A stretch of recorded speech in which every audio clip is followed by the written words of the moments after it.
This was my father.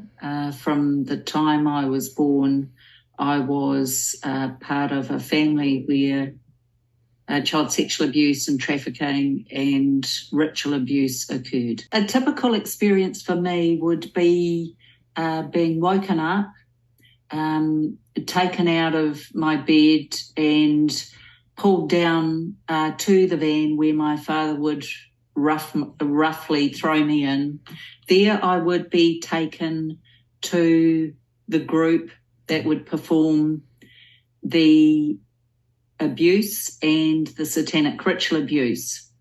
So this is a group well known across the world, Freemasons. I was trafficked to them as well, and sometimes as a group and sometimes as individuals.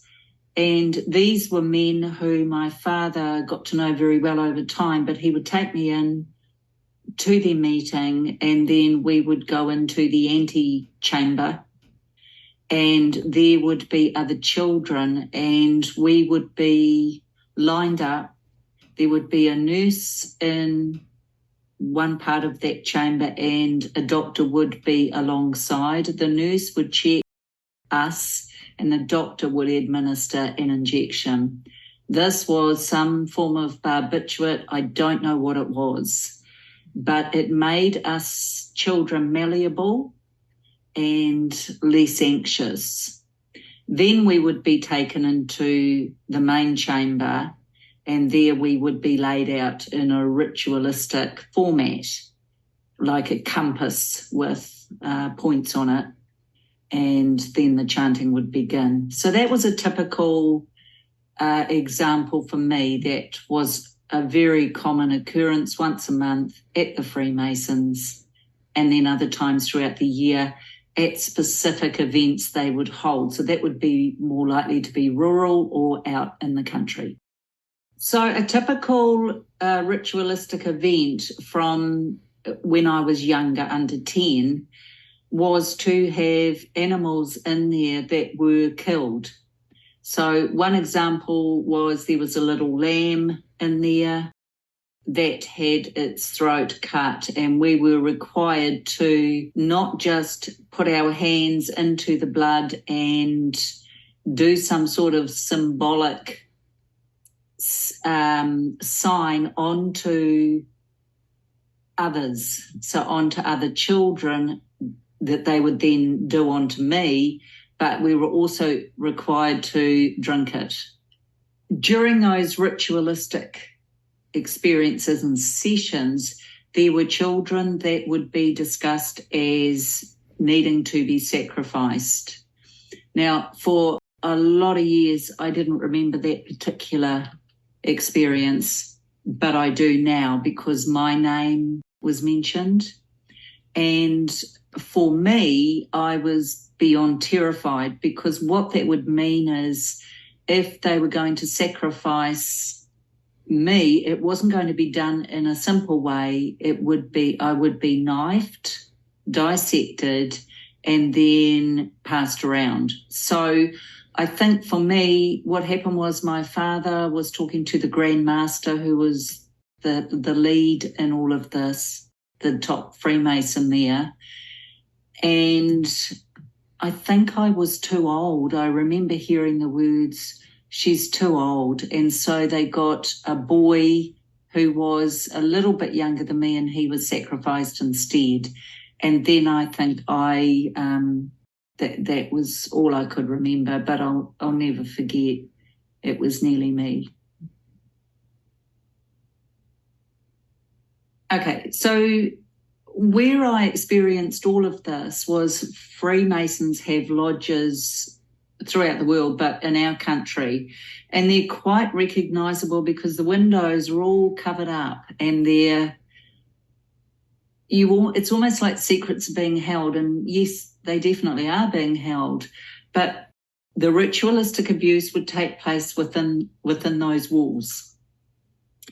Equally, when there was a celebration, so I'm thinking of May Day, for instance, there would be a big gathering from across New Zealand, and there would be many, many, many people there, and loads of children would be brought in, including me. And I remember a big long driveway. It was out in West Auckland, and it was in the country, and it was a massive big long driveway, and at the end were cop cars. And in those days back in New Zealand, it was black and white paddy wagons, so black and white cars were our New Zealand police. Now, whether or not they were involved or whether they were guarding the property, they were complicit in the satanic ritual abuse. Remember, we were heavily drugged and sedated. It was part of the ritual, actually, to drug children. I believe it wasn't just the drugging. I believe there was mind control. And when I say that, I'm talking about the chanting that would occur.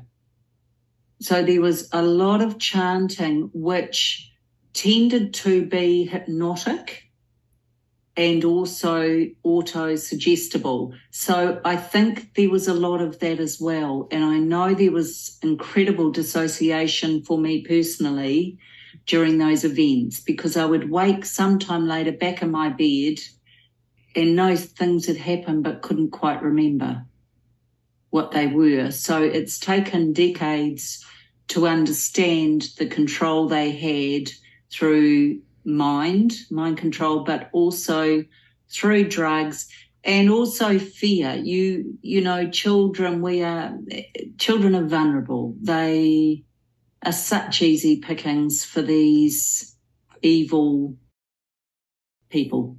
It was one night I tried to save a little boy. He was crying and he was really distraught, and I knew he was calling attention to himself and that they would not hesitate to sacrifice him. So I tried to talk to him and tried to calm him down and told him a nursery rhyme or a song. I can't quite remember which. But as a result of that, my punishment, when I got home, the dog's head was cut off, and I had to sleep on the pillow with the dog's head. So that ensured I never did anything again. I think the worst experience was one I've spoken to, which was that younger child. Instead of me being sacrificed, he was. And I remember it. I'll never forget it, because, yes, my life was saved, but his was taken. So that's something that stays with you. That doesn't go away easily. Yeah, look, beautiful people watching. You know, if you're watching this, you're interested and you possibly already believe what you've been hearing. The reality is the silence and the cover-up and the absolute refusal of good people to accept that this evil exists means one thing and one thing only, and that is that it will continue to. So please, you've got great people in this project who are speaking out, and we just want to stop this. So that's my message. Thank you so much for watching.